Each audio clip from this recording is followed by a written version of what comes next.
क्योंकि अब मैं समझता हूँ मध्य प्रदेश में मुख्यमंत्री से भी ज़्यादा पॉपुलर हो चुका है वर्तमान में। और वर्तमान में वो दुबई में है कि पंजाब में है कि दिल्ली में है। हमारी मध्य प्रदेश की पुलिस इंटेलिजेंस का फेलियर है ये पता लगाने में कि उसकी कोई भी लोकेशन या तो पता नहीं कर पाई है या हो सकता है कि जान करके उसको फरार रख रही है, क्योंकि अगर वो पकड़ में आ गया तो चाहे ये भूपेंद्र सिंह हो या इन जैसे अनेक जो बड़े लोग हैं उनकी पोल खुल जाएगी। अब ये क्या कारण है, ये प्रश्न है। हमने जब प्रेस वार्ता करी उसके बाद ट्रांसपोर्ट कमिश्नर नए पदस्थ किए गए और जो नए ट्रांसपोर्ट कमिश्नर भी पदस्थ किए गए हैं, सुनने में आया है कि इनकी भी जो नियुक्ति हुई है उसमें भी सौरभ शर्मा और उनसे जुड़े हुए लोग हैं, सत्यप्रकाश, तुबराम, एक बघेल है, इन लोगों ने फाइनेंसिंग करके इनको पदस्थ करवाया है। तो मतलब फरार रहते भी ट्रांसपोर्ट कमिश्नर जैसे महत्वपूर्ण पदों पर पोस्टिंग करवाने में अगला व्यक्ति सक्षम है। अच्छा, सौरभ शर्मा की नियुक्ति 2016 में हुई, अक्टूबर 2016 में, लेकिन ट्रांसपोर्ट विभाग तो उसके पहले से था। ऐसा तो था नहीं कि उसके पहले ट्रांसपोर्ट विभाग था नहीं या इस प्रकार की अवैध वसूली बीजेपी के नेता नहीं करवाते थे। 2016 के पहले का सौरभ शर्मा कौन था? एक सत्य प्रकाश नाम का व्यक्ति है जो सौरभ शर्मा का गुरु भी है। 2016 के पहले पूरा सिस्टम वो ऑपरेट करता था और वर्तमान में जो ट्रांसपोर्ट कमिश्नर की पोस्टिंग है उसमें सत्य प्रकाश की अहम भूमिका है। आने वाले समय में मैं सत्य प्रकाश के कागज इकट्ठे कर रहा हूँ, कैसे इन्होंने पहले अपनी माँ के नाम प्रॉपर्टी करी, भाई के नाम प्रॉपर्टी करी, ऐसे ये तुबराम और बघेल ने अपनी किसी बहन के नाम प्रॉपर्टी करी, बाद में उसको गिफ्ट डीड के माध्यम से खुद अपने नाम पे ले ली। और ये 300-400 करोड़ के इंस्पेक्टर्स हैं, कम से कम इतनी की प्रॉपर्टी है इनकी। और जैसे ही संकलित हो जाती है तो इनकी जानकारी मैं आपको भी और लोकायुक्त को भी दूंगा। छापेमारी में जो सबसे महत्वपूर्ण व्यक्ति है उसका नाम है सौरभ शर्मा। वो आज भी फरार है, पुलिस उसका पता लगा नहीं पा रही है। अच्छा, सौरभ शर्मा को जन्म देने वाली मां जो है,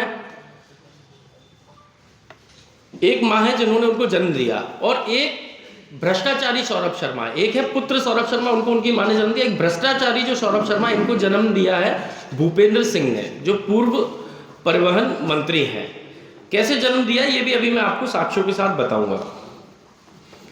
ये सौरभ शर्मा एक आरक्षक है, परंतु महत्वपूर्ण जो टोल है या चेक पॉइंट है इन पर ये सदैव पदस्थ रहा। आरक्षक होकर भी जो इंस्पेक्टर का काम था वो करता था।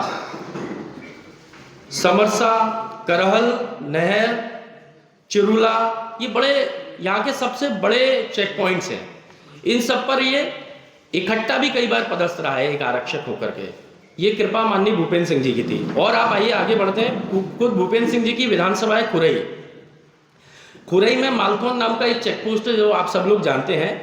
मालथौन में जब भूपेंद्र सिंह जी मंत्री थे परिवहन विभाग के और गृह के, तब ये मालथौन में पदस्थ था लंबे समय तक। और जब नगरीय विकास मंत्री भी बने तब भी यही व्यक्ति वहां पदस्थ रहा और निरंतर उनकी विधानसभा में सौरभ शर्मा पदस्थ रहा।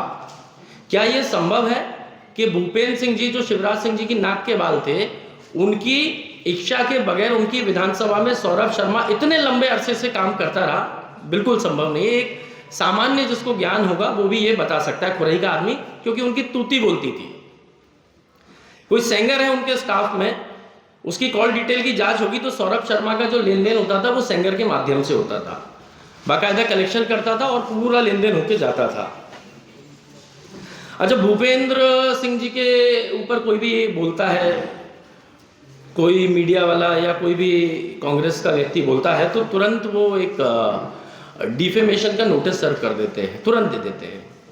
कोई बुराई नहीं है, डिफेमेशन देना उनका अधिकार है, लेकिन 10 करोड़ की मानहानि। तो मैंने सोचा भूपेंद्र सिंह जी के मान का एक कैलकुलेशन करवाना चाहिए। तो मैंने एक प्राइवेट वैल्यूअर के माध्यम से मैंने कहा भूपेंद्र सिंह जी की मान की 10 करोड़ की कीमत है कि नहीं है मार्केट में।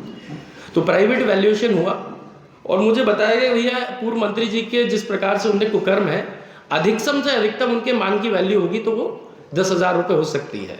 तो अगर आप कभी डिफेमेशन का नोटिस आए तो 10,000 रुपये मैं चाहूँगा अभिनव बरोलिया जी आप उनको बिना किसी प्रश्न के दे सकते हैं, लेकिन 10 करोड़ का उनका मान है नहीं मध्य प्रदेश में। और आग्रह है भूपेंद्र सिंह जी से कि ये नोटिस खेलना बंद करें। आप पूर्व मंत्री हैं, मध्य प्रदेश के बड़े भाजपा के नेता हैं, सामने से बात करें, कहाँ अपने बच्चों को, भतीजों को आप नोटिस दे रहे हो? और चोरी और सीना चोरी अच्छी लगती है क्या? खुल के परिवहन विभाग ने आपने क्या क्या किया सब सामने है। आपने सागर जिले में जिस प्रकार से ब्राह्मणों पर अत्याचार किया, झूठे प्रकरण लगवाए, या मध्य प्रदेश में, मैं आपको मीडिया के माध्यम से चेतावनी दे रहा हूं, तब तो मैं विधायक नहीं था, अभी विधायक हूं, ऐसी गलती दोबारा मत करना। चाहे सागर का ब्राह्मण होगा या मध्य प्रदेश का ब्राह्मण, दोबारा उनकी तरफ देखिएगा मत, वरना आपके पीछे पड़ूंगा तब तक जब तक आप जेल के पीछे ना पहुंच जाए। एक इंटरव्यू में आपको थोड़ा सा सुनाना चाहूंगा जिससे कि आप पूरी बात को कनेक्ट कर पाएंगे। मैं हमारे भाई अभिनव जी से आग्रह करूंगा कि भूपेंद्र सिंह जी ने अभी 3 दिन पहले एक बात कही थी इंटरव्यू में, पहले उनकी बात सुना देता हूं और फिर उनकी बात कैसे झूठी है वो तथ्य मैं आपको दे दूंगा कि एक इतना बड़ा मंत्री, पूर्व मंत्री, कैसे खुलेआम मीडिया के समक्ष, मध्य प्रदेश की जनता के समक्ष झूठ प्रस्तुत। खबरों में बने रहने के लिए ग्रामीण भारत टीवी को सब्सक्राइब कीजिए और बेल आइकॉन दबाना ना भूलें।